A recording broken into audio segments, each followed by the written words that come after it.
قاتوا يتربصن بأنفسهن ثلاثة قروء ولا يحل لهن أن يكتمن ما خلق الله في أرحامهن إن كن يؤمن بالله واليوم الآخر وبعولتهن أحق بردهن في ذلك إن أرادوا إصلاحا وَلَهُنَّ مِثْلُ الَّذِي عَلَيْهِنَّ بِالْمَعْرُوفِ وَلِلرِّجَالِ عَلَيْهِنَّ دَرَجَةٌ وَاللَّهُ عَزِيزٌ حَكِيمٌ۔ اللہ تبارک و تعالیٰ ارشاد فرماتا ہے، اور طلاق والیاں اپنی جانوں کو روکے رہیں 3 حیض تک، یعنی جن کو طلاق دی گئی ہے اپنی جانوں کو روکے رہیں، یعنی دوسرا نکاح نہ کریں 3 حیض تک، اور انہیں حلال نہیں کہ چھپائیں وہ جو اللہ نے ان کے پیٹ میں پیدا کیا، یعنی طلاق ہونے کے بعد اگر عورت حمل سے ہے،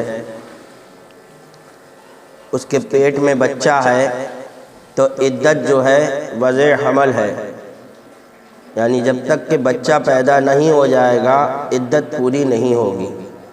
ظاہر سی بات ہے 3 حیض عام طور پہ 3 مہینے میں آ جائیں گے عام طور پہ، لیکن اس کا یہ نہیں ہے کہ 3 ہی مہینے عدت ہو سکتا ہے 4 مہینے میں بھی آئے، 5 مہینے میں بھی آئے، 6 مہینے بھی لگ جائیں، ایک عام طور کی بات بتائی جا رہی ہے۔ اور وضع حمل بچہ جو ہے وہ 9 مہینے میں پیدا ہوگا، تو عدت جائے گی 9 مہینے تک۔ تو اس لیے اللہ تعالیٰ نے فرمایا انہیں حلال نہیں کہ چھپائیں وہ جو اللہ نے ان کے پیٹ میں پیدا کیا۔ کہیں وہ سوچیں کہ ارے عدت اتنی لمبی جا رہی ہے لہذا چھپا لو، بتاؤ مت کسی کو کہ میں پیٹ سے ہوں اور بچہ گرا دے رہے ہیں، ایسا کچھ کریں، یہ نہ کریں، ان کو یہ حلال نہیں ہے۔ اگر اللہ اور قیامت پر ایمان رکھتی ہیں اور ان کے شوہروں کو اس مدت کے اندر ان کے پھیر لینے کا حق پہنچتا ہے، یعنی عدت کے اندر شوہروں کو یہ حق حاصل ہے کہ وہ اپنے اسی پرانے نکاح میں اپنی بیوی کو واپس لے لیں۔ اگر طلاق رجعی دی ہے تو بس انہیں یہ کہنا ہوگا کہ میں نے تجھے اپنے نکاح میں واپس لیا۔ سنت طریقہ یہ ہے کہ 2 گواہوں کے سامنے یہ کہہ دے کہ میں نے تجھے اپنے نکاح میں واپس لیا، بس اتنا کہہ دینے سے عورت واپس اس کے نکاح میں آ جائے گی، جبکہ طلاق رجعی دی ہے۔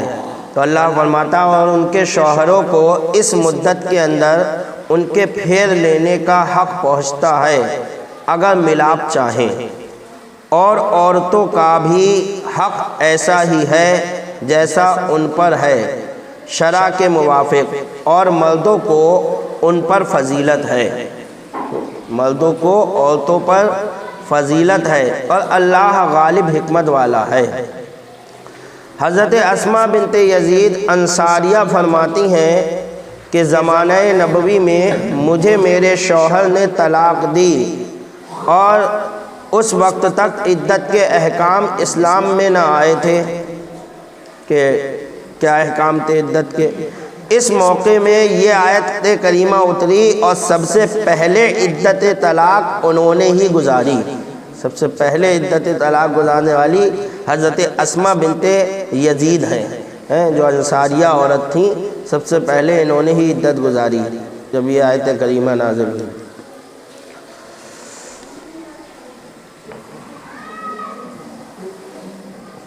چونکہ مسائل طلاق میں عورتوں اور مردوں دونوں ہی بے قاعدگی کرتے ہیں، اس لیے شریعت نے دونوں پر کچھ پابندیاں لگائیں۔ ارشاد فرمایا کہ جو عورتیں شوہر سے جدا ہوں یا تو طلاق کے ذریعے یا فسخ نکاح سے ان پر لازم ہے کہ اپنے کو 3 حیض تک دوسرے نکاح اور بناؤ سنگار سے روکے رہیں کہ نہ تو اس زمانے میں زینت کریں اور نہ کسی سے نکاح اور نہ پیغام و سلام۔ یہاں ایک بات اور بتا دیں، اگر طلاق رجعی دی گئی ہے تو اس میں یہ بھی معلوم ہونا چاہیے کہ عدت جو ہے وہ شوہر کے ہی گھر میں گزاری جائے گی۔ شریعت کا یہی حکم ہے کہ عدت شوہر کے ہی گھر میں گزاری جائے گی، طلاق کی ہو چاہے کسی کی، اور شوہر کو وہاں سے ہٹایا جائے گا۔ تو اگر طلاق رجعی دی ہے تو اس میں عورت بناؤ سگار بھی کر سکتی ہے، اس میں عورت بناؤ سگار کر سکتی ہے کہ ہو سکتا ہے اس کے شوہر کا دل جو ہے پلٹ جائے اور وہ اپنی بیوی کو دیکھ کر جو ہے اس کو واپس اپنے نکاح میں لے لے، اس لیے جو ہے طلاق رجعی میں عورت بناؤ سگار کر سکتی ہے، اور طلاق بائنہ جو ہے اس میں نہیں کر سکتی۔ اور نہ کسی سے نکاح اور نہ پیغام نکاح، ان عورتوں کو یہ بھی جائز نہیں کہ عدت میں جلدی کے لیے اپنے رحم کی حالت کو چھپا لیں کہ اگر حمل ہو تو ظاہر نہ کریں یا گرا دیں یا غلط خبر دے دیں کہ ہمیں 3 حیض آ گئے۔ اگر وہ اللہ اور قیامت پر ایمان رکھتی ہو تو تھوڑے آرام کے لیے عدت چھپانے کا بڑا جرم نہ کریں، کیونکہ اس سے دوسرا نکاح درست نہ ہوگا۔ آپ عدت چھپا کے دوسرا نکاح کرو گی، وہ نکاح ہوگا ہی نہیں، دوسرا نکاح نہ ہوگا اور ہمیشہ زنا ہوا کرے گا۔ اور خیال رہے کہ زمانہ عدت میں مرد رجوع کرنے کے حقدار ہیں کہ اگر انہوں نے طلاق رجعی دی ہو تو بغیر عورت کی رضامندی بھی اس سے رجوع کر سکتے ہیں، بشرطے کہ اصلاح کی نیت ہو نہ کہ عورت کے نقصان کی، ورنہ سخت گنہگار ہوں گے۔ یا طلاق بائنہ کی صورت میں اگر پہلے شوہر دوبارہ نکاح کرنا چاہیں، یعنی طلاق رجعی نہیں دی ہے بلکہ طلاق بائنہ دی ہے، اب وہ دوبارہ نکاح کرنا چاہتے ہیں تو بمقابلے دوسروں کے اخلاقاً وہی زیادہ حقدار ہیں۔ نیز طلاق بائنہ میں یہ خاوند عدت کے اندر بھی دوبارہ نکاح کر سکتا ہے، اس کا اپنا شوہر جو ہے جس نے طلاق دی ہے وہ عدت کے اندر ہی دوسرا نکاح کر سکتا ہے، اس کا نکاح ہوگا، کوئی اور نہیں کر سکتا۔ عدت کے اندر دوبارہ نکاح کر سکتا ہے، لیکن اگر دوسرے مرد سے نکاح کرنا ہو تو بعد عدت ہی ہوگا، کیونکہ دوسرے سے نکاح کی ممانعت اس خاوند کے حق کی وجہ سے تھی، جو منع کیا گیا تھا وہ اسی وجہ سے کیا گیا تھا کہ ابھی اس شوہر کا حق باقی ہے، یہ خود صاحب حق ہے تو یہ عدت کے اندر بھی نکاح کر سکتا ہے۔ اسلام سے پہلے عرب بلکہ ہندوستان میں بھی عورت مثل مال مویشی کے سمجھی جاتی تھی کہ شوہر فقط اپنی خدمت کے لیے کھانا کپڑا دے کر ان سے غلاموں کا سا برتاؤ کرتے تھے، بلکہ انہیں جائیداد کی طرح استعمال کرتے تھے۔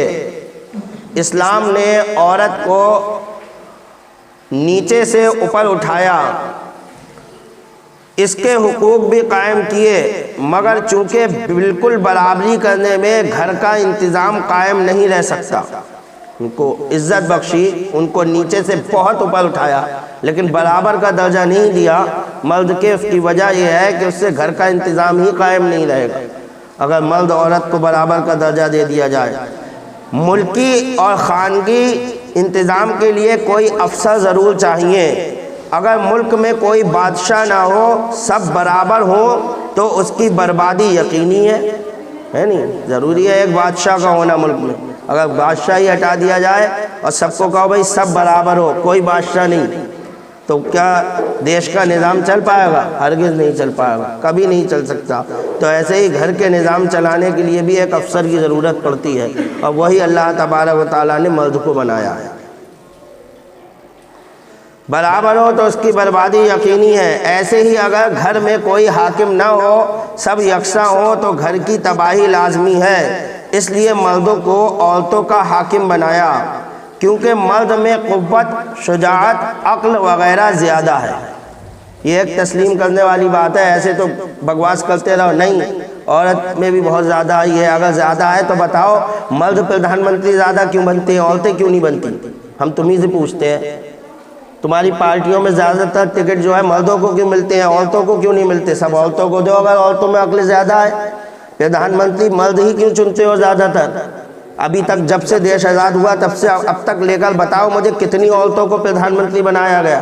ایک اندرا گاندھی بنی، ایک سونیا گاندھی بنی، اور ایک آدھ، باقی زیادہ تر مرد ہی ملیں گے بننے والے۔ کیوں بنایا گیا بھائی؟ عورت کو بناؤ پردھان منتری دیش کا ہر بار۔ جب کہہ رہا ہو کہ عقل برابر ہے تو یہ تم بھی سمجھتے ہو کہ نہیں، عورت نظام صحیح سے نہیں چلا سکتی جیسے مرد چلا سکتا ہے، لیکن بس فالتو کی بکواس کرتے ہیں کہ نہیں سب برابر ہے، برابر ہے۔ ایسا نہیں ہے، اللہ تعالیٰ نے مرد کو جو طاقت دی ہے وہ عورت کو نہیں دی ہے۔ مرد میں قوت، شجاعت، عقل وغیرہ زیادہ، نیز اس کے ذمے بیوی کا سارا خرچ۔ عورت کے حقوق شرعی مرد پر 4 قسم کے ہیں۔ اللہ تعالیٰ نے عورتوں کے حقوق شرعی رکھے ہیں، وہ 4 قسم کے ہیں۔ وہ کون کون سے ہیں؟ کھانا، کہ جیسا خود کھائے اسے بھی کھلائے، یہ مرد کے ذمہ رکھا ہے کہ وہ عورت کے کھانے کا انتظام کرے، جیسا خود کھائے ویسے ہی عورت کو کھلائے۔ کپڑا، کہ جیسے خود پہنے اسے بھی پہنائے، اور حسب حیثیت اسے آرام میں رکھے۔ تیسرا مکان، کہ حسب حیثیت اسے رہنے کے لیے جگہ بھی دے، یہ بھی مرد کے لیے ضروری ہے، یہ حقوق شرعی ہے عورت کا کہ اس کو مکان دیا جائے۔ اور چوتھی مجامعت، ایسے ہی مرد کے بھی عورت پر کچھ حقوق ہیں۔ یہ تو عورت مرد پر حقوق دکھا دیے تھے، اب عورتوں پر کیا حقوق ہیں؟ ایسے ہی مرد کے بھی عورت پر کچھ حقوق ہیں، وہ کیا ہیں؟ جس کے ادا کرنے پر مرد عورت کا خرچہ بند کر سکتا ہے۔ وہ کون کون سے ہیں؟ عورت کو ضروری ہے کہ مرد کو اپنے پر قابو دے، بشرطے کہ کوئی شرعی خرابی، حیض وغیرہ نہ ہو۔ عورت کو لازم ہے کہ شوہر کی بے اجازت اس کے گھر سے نہ جائے، جب تک شوہر اجازت نہ دے گھر سے کہیں جانے کی عورت کو اجازت نہیں ہے۔ عورت کو لازم ہے کہ شوہر کے گھر میں اسے نہ آنے دے جس کے آنے سے شوہر ناراض ہو رہا ہے۔ شوہرت کو پسند نہیں ہے کہ یہ آدمی میرے گھر میں آئے، یا یہ عورت ہی میرے گھر میں آئے، آدمی ہٹاؤ۔ کوئی عورت ہی آ رہی ہے ملنے کو، لیکن شوہر کو پسند نہیں ہے کہ یہ عورت میرے گھر میں آئے، تو پھر اس کی بیوی کو چاہیے کہ وہ اس عورت کو منع کر دے آنے سے۔ جس کو پسند نہیں کرتا شوہر گھر میں آنے سے تو اس کو گھر میں نہ آنے دے۔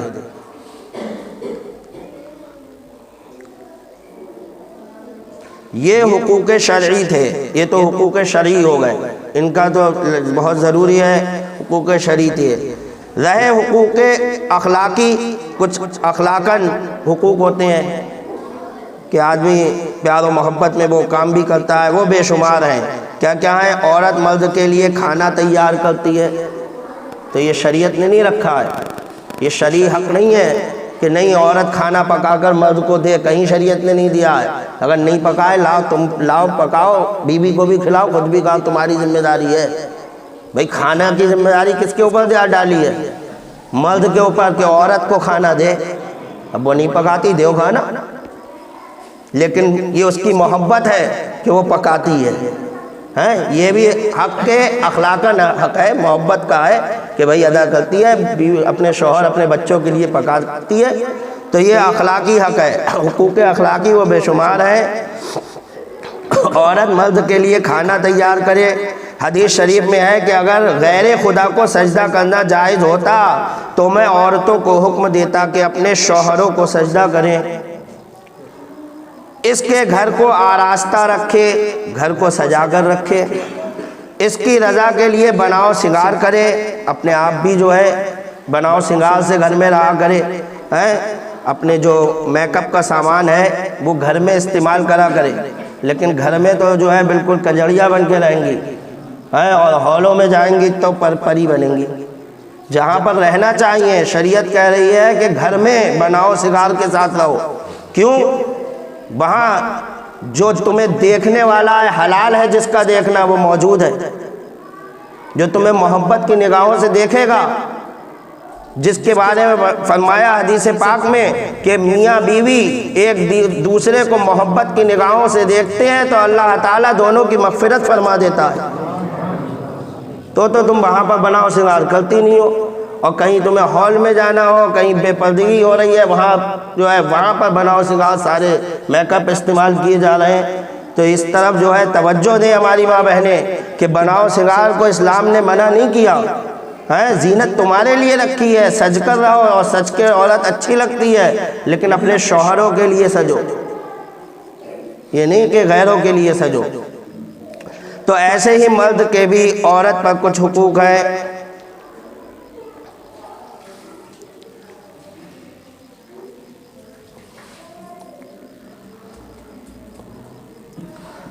اس کی رضا کے لیے بناؤ سنگار کرے، اس کے بغیر اجازت نفلی روزے اور نفلی نماز میں مشغول نہ ہو، غرض کہ اس کے ہو کر رہے۔ مرد کے لیے ضروری ہے کہ بیماری میں اس کا علاج کرائے۔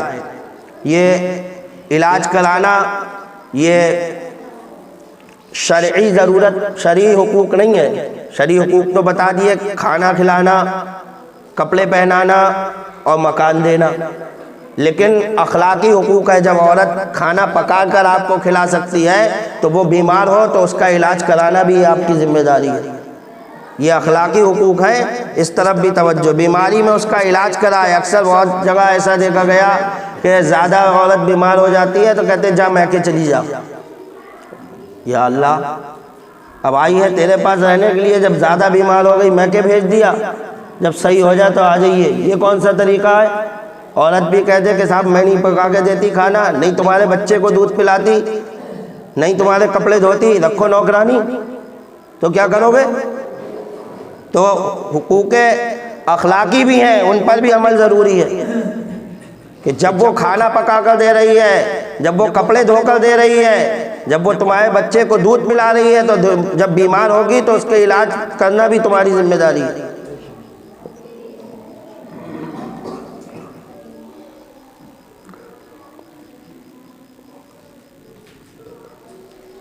کبھی کبھی اس کو میکے والوں سے ملاتا رہے۔ سیدنا عبداللہ ابن عباس فرماتے ہیں کہ میں اپنی بیوی کو راضی کرنے کے لیے اچھا لباس پہنتا ہوں۔ کپڑے اچھے کیوں پہنتے ہو؟ کہا اپنی بیوی کو خوش رکھنے کے لیے پہنتا ہوں کہ جب میلے کپڑے میں وہ مجھے بری معلوم ہوتی ہے تو میں اسے کب اچھا معلوم ہوں گا، اس لیے میں بھی اچھا لباس پہن کر رہتا ہوں۔ اور آپ نے یہی آیت پڑھی، حدیث شریف میں ہے کہ اگر تم قیامت میں مجھ سے قرب چاہتے ہو، کون فرما رہا ہے؟ اللہ کے رسول صلی اللہ تعالی علیہ وسلم کا فرمان ہے۔ فرماتے ہیں کہ اگر قیامت میں میرے قریب چاہتے ہو، میرا قرب چاہتے ہو کہ اللہ کے رسول کا قرب ملے تو اپنی بیویوں کو راضی رکھو۔ یہ وہ غیر قومیں دیکھیں کہ ہمارے نبی نے عورت کو کتنی عزت بخش دی ہے، کہ امت مسلمہ سے فرما دیا کہ تم میرا قرب چاہتے ہو تو اپنی بیویوں کو راضی رکھو، تو اپنی بیویوں کو راضی رکھو، بلکہ عورت کی خوشنودی کے لیے اس کے میکے والوں بلکہ اس کی سہیلیوں سے بھی سلوک کرتے رہو۔ حضور صلی اللہ علیہ وسلم حضرت خدیجہ کی وفات کے بعد ان کی طرف سے قربانی کرتے۔ سرکار حضرت خدیجہ کا وصال ہو گیا تو حضرت خدیجہ کی طرف سے قربانی کیا کرتے، اور جس کا گوشت حضرت خدیجہ کی سہیلیوں میں بھیجا کرتے تھے۔ لہذا مرد کو چاہیے کہ بیوی کے انتقال کے بعد تیجا، 10واں، 40واں برسی، صدقہ وغیرہ اس کے ایصال ثواب کے لیے کرے، اسے بعد موت اچھائی سے یاد کرے، اس کے لیے دعائے مغفرت کرے، اس کے ماں باپ و اہل قرابت کا ہمیشہ احترام کرے۔ جبکہ حضور نے حضرت خدیجہ کی سہیلیوں سے یہ سلوک کیا تو بیوی کے ماں باپ و اہل قرابت تو زیادہ سلوک کے حقدار ہیں۔ اگر بیوی مر گئی تو ان کے رشتہ داری کو ختم نہیں کرنا چاہیے، بلکہ ان کے جو رشتے ماں باپ ہیں، بھائی ہوئی ہیں، ان سے رشتہ قائم رکھو، ان کے ساتھ اچھا سلوک کرو، اس سے جو ہے بیوی کی روح جو ہے وہ خوش ہوگی۔